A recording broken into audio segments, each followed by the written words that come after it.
Keith Thrasher here, and I'm going to be giving you a basic tutorial on curling. Now, curling is a Scottish sport. It's now played internationally and at the Winter Olympics. I look forward to every Winter Olympics just so I can watch this because I find the game so intriguing.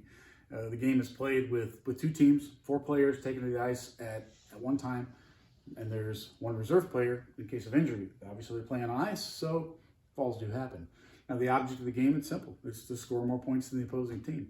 Now, to score, the player is going to be pushing this 44-pound granite stone, known as a curling rock, down a sheet of pebbled ice towards this circular target known as the house. Now, inside the house, this white dot represents what's called the button. That's where you're trying to get.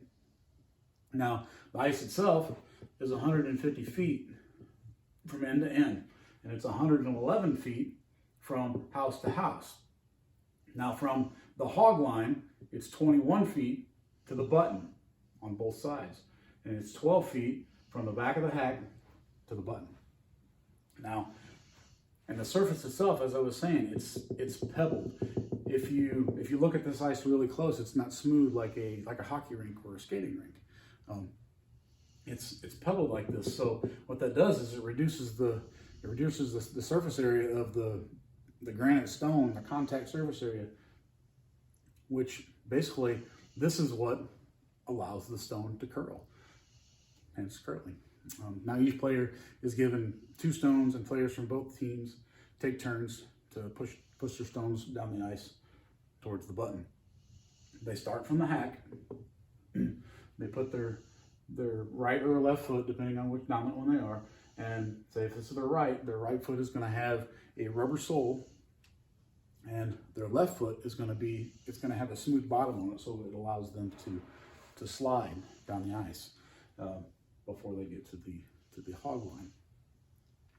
Now they do this, and they methodically push the stones down in a very controlled manner, and they have to let go of the stones, as I said, before they reach the hog line. Now, if any of the stones touch the sides here, or it goes beyond the house, they're disqualified from play. Now, to score in curling, your stones have to be in the house, and the team closest to the button is the one that actually scores. They get 1 point for being closest to the button, and they get they score 1 additional point for every stone that's closer to the center of the button than the opponent's stone. Curling is kind of referred to as chess on ice. There's a lot of strategy involved. The player has to throw the stones in a specific order. The first 2 stones are thrown by the lead, or the first. These players can usually place the stone exactly where they want them in the house, anywhere. If they want it right there, they're going to put it right there. That's how good they are. Now the second 2 stones are thrown by the second. These players usually throw stones short of the house. They'll put them somewhere around in here. Now, to do that, they're blocking their opponent from getting close to the button. That's what they're doing. Now, the third player, called the third, it's their job is to, and they're highly skilled at removing these. So that's their job, just to remove those stones, so the next guy can put his stone where he wants it on the button or anywhere else in the house. Like I said, this is a very strategic game. So the last 2 stones, these are thrown by the 4, other known as the skip or the skipper. He's the captain of the team, and he's generally the best overall player. They're responsible for placing the last 2 stones and for trying to score as many points as possible. So what's with all the sweeping? I think that's what curling is definitely known for. As I mentioned earlier, the ice surface isn't smooth. It's covered with the frozen water droplets, known as pebbles. So you can affect the speed and the direction of the curling rocks by sweeping the pebbles on the ice. It creates friction.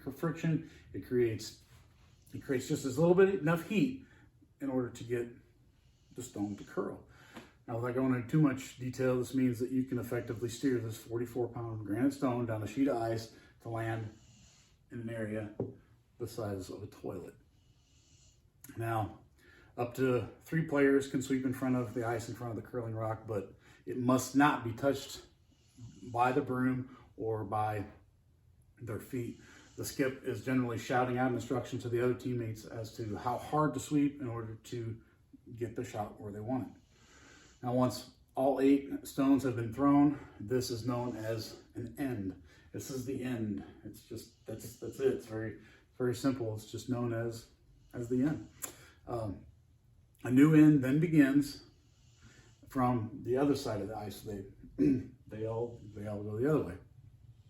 So a curling game is played over 10 of these ends, and the highest score after 10 ends wins.